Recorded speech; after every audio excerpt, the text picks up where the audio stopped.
Bonjour, je m'appelle Luc Trudeau et je suis spécialiste en médecine interne à l'Hôpital général juif de Montréal. Au cours de ma carrière, j'ai développé une expertise en diabète, étant cofondateur de notre clinique de prévention cardiovasculaire. Je suis également le premier vice-président de la Société des sciences vasculaires du Québec, dont la mission est de proposer un forum multidisciplinaire en santé vasculaire. Je vous invite donc à visiter notre site Web pour en savoir davantage sur nos services.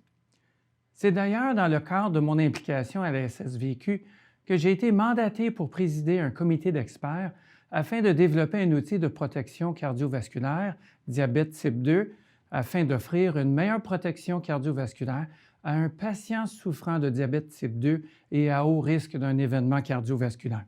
C'est donc de cet outil que je vais vous parler aujourd'hui dans le but de vous sensibiliser à l'importance d'offrir une protection cardiovasculaire accrue aux patients diabétiques type 2 à haut risque.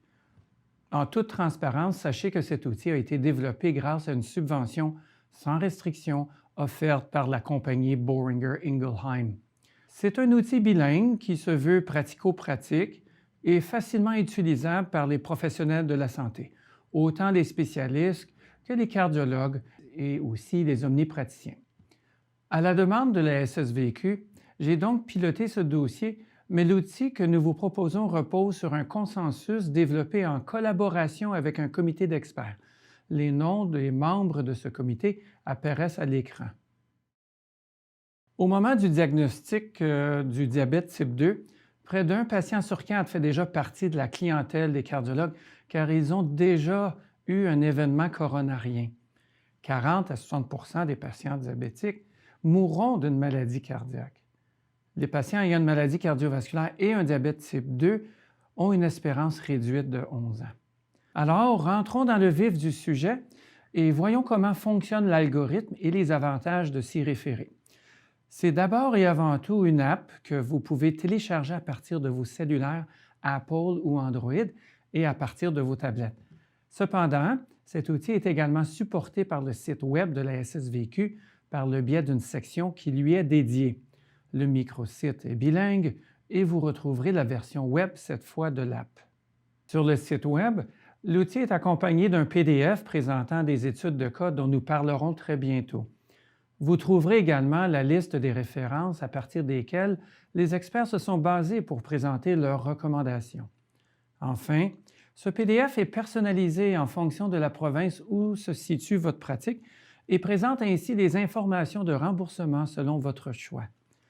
L'app repose sur un algorithme et les suggestions de traitement sont basées sur les réponses à certaines questions comme « Y a-t-il ou pas présence d'insuffisance cardiaque? L'hémoglobine glyquée est-elle à la valeur cible? La tension artérielle est-elle à la cible? Et qu'en est-il de la fonction rénale? » On retrouve donc 3 possibilités qui guideront les recommandations. Avec insuffisance cardiaque, et là on se réfère à une fraction d'éjection plus petite ou égale à 40 %, avec néphropathie diabétique ou encore sans insuffisance cardiaque. Cette information est disponible dans le PDF des études de cas. Passons maintenant à la pratique. Je vous invite à télécharger l'app sur votre cellulaire ou sur votre tablette et à suivre tout au long de la présentation. L'outil OPCV DT2 peut être téléchargé à partir de votre cellulaire, iPhone ou Android. Vous le retrouverez aisément en faisant la recherche dans l'App Store ou Android en tapant SSVQ ou OPCV DT2. Veuillez noter que le choix de la langue se fera en fonction des préférences que vous aurez sélectionnées dans votre cellulaire. Je vais faire le même cheminement que vous, mais à partir de l'app sur le site Web de la SSVQ. En entrant, vous devez choisir la province qui vous intéresse. Ici, pour le propos de cette vidéo, on va choisir le Québec. Pour les fins de l'explication, nous allons prendre le cas de David qui m'aidera à vous expliquer le fonctionnement de l'app. Alors, David a 78 ans, il est semi-autonome, vivant à domicile et souffre de claudication intermittente. Ses facteurs de risque pour la maladie cardiovasculaire sont l'hypertension, le diabète et l'hypercholestérolémie. Alors, ces médicaments incluent 2 antihyperglycémiens, 2 antihypertenseurs, de l'aspirine et une statine. À l'examen physique, nous avons un indice tibio-brachial de 0,75, Sa pression est élevée puisque la cible pour un diabétique est de moins de 130 sur 80. Son pouls est normal. Son hémoglobine glyquée est à cible. Son LDL cholestérol un peu trop haut pour un diabétique. Il a un surplus de poids. Son débit de filtration glomérulaire est abaissé, mais il n'y a pas de microalbuminurie. Ainsi, est-ce que notre patient est-il à risque? Ici, on peut dire que le patient est à risque avec certitude. Donc, on sélectionne la réponse oui. Puis vient la question, notre patient a-t-il une insuffisance cardiaque? Dans ce cas-ci, David n'a pas d'insuffisance cardiaque, donc on sélectionnera sans insuffisance cardiaque. Vous remarquerez que l'app garde votre choix de réponse en note en haut pour vous rappeler votre cheminement. Alors, la prochaine question qu'on verra apparaître, ce patient présente-t-il une A1C à cible? Dans le cas de David, on peut dire qu'il est à la cible puisque sa valeur est à 6,5 %. Avant de continuer, notez les informations en bas de votre écran. Il s'agit de quelques recommandations. En cliquant sur « Continuer », on vous demande maintenant si le patient a une tension artérielle élevée ou normale. Dans le cas de David, sa tension est un peu élevée. On va donc sélectionner « Tension artérielle élevée ». C'est ici que nous vous proposons des choix de traitement. En dessous des choix, on vous fait quelques recommandations.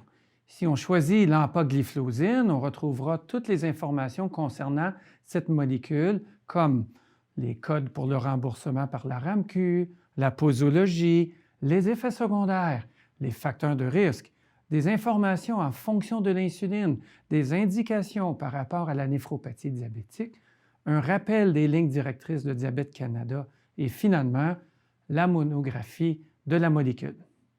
Maintenant, si on recule en utilisant la flèche et qu'on choisit la canagliflozine ou la dapagliflozine, on retrouvera les mêmes informations concernant cette molécule que vous pouvez choisir. En conclusion, David a maintenant une meilleure protection contre la maladie cardiovasculaire en choisissant une molécule qui diminue davantage les événements cardiovasculaires.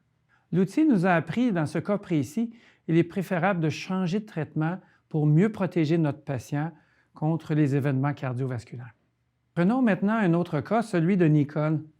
Nicole a 60 ans, elle est connue diabétique, elle souffre d'hypercholestérolémie, elle a un syndrome d'apnée du sommeil pour lequel elle utilise la machine CPAP la nuit et présente une insuffisance cardiaque avec fraction d'éjection qui est abaissée à 35 %, mais l'angiographie coronarienne n'a révélé aucune lésion significative.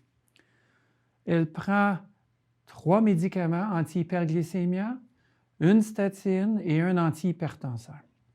Notons que la tension artérielle de Nicole est élevée, ainsi que l'hémoglobine glyquée. Le LDL cholestérol est aussi trop élevé, son indice de masse corporelle est trop haut, et pour ce qui est de la fonction rénale, on observe un débit de filtration glomérulaire abaissé et une présence de protéinurie anormale. Pour cela, je vous invite à cliquer sur « Autres patients » en haut à droite sur votre écran. Alors, notre première question à se demander, est-ce que notre patiente est à risque élevé d'un événement cardiovasculaire? Et on peut répondre oui, puisque Nicole souffre de plusieurs conditions cardiovasculaires autres que le diabète, comme l'hypercholestérolémie et surtout un abaissement de sa fraction d'éjection. Donc, dans notre app, la prochaine question sera « Est-ce que la patiente souffre d'insuffisance cardiaque? » Et la réponse ici, c'est oui. Sa fraction d'éjection est moins de 40 %. La prochaine question qu'on verra, c'est de savoir si l'hémoglobine glyquée de Nicole est à valeur cible. Et ici, on répond non. Sa valeur de A1C est trop haute. S'afficheront alors des choix de réponse, des recommandations quant au choix de la molécule à prescrire pour Nicole. En dessous des choix de molécules proposés, et vous retrouverez quelques recommandations. Par exemple, si on choisit la dapagliflozine, on retrouvera encore toutes les informations concernant cette molécule. Il en est de même pour les autres choix proposés. En conclusion, avec un choix d'anti-hyperglycémiant plus approprié pour Nicole, elle profitera d'une meilleure protection cardiovasculaire. L'outil nous a donc appris que dans ce cas précis, il est préférable de changer le traitement anti-hyperglycémia afin d'offrir une protection cardiovasculaire supérieure. En terminant, prenons maintenant un autre cas, celui de Agnès. Agnès a 64 ans. Elle a souffert d'un infarctus du myocarde il y a 6 mois. Elle a même reçu 2 endoprothèses vasculaires. Sa fraction d'éjection est de 45 % et elle est connue diabétique et également hypertendue depuis 10 ans.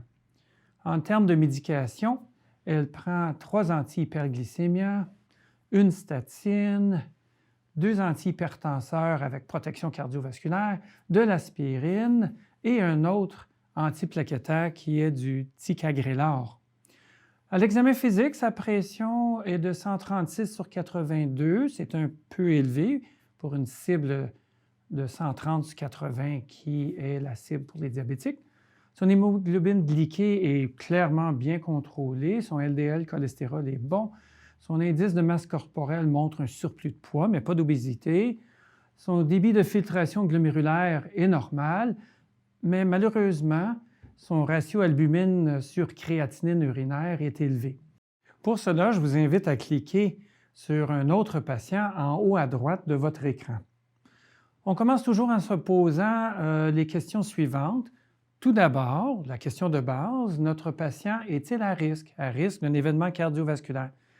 Ici, on peut dire que la patiente l'est, donc on va dire oui, puisque Agnès est en prévention secondaire d'un événement cardiovasculaire, mais aussi démontre la présence d'une néphropathie diabétique.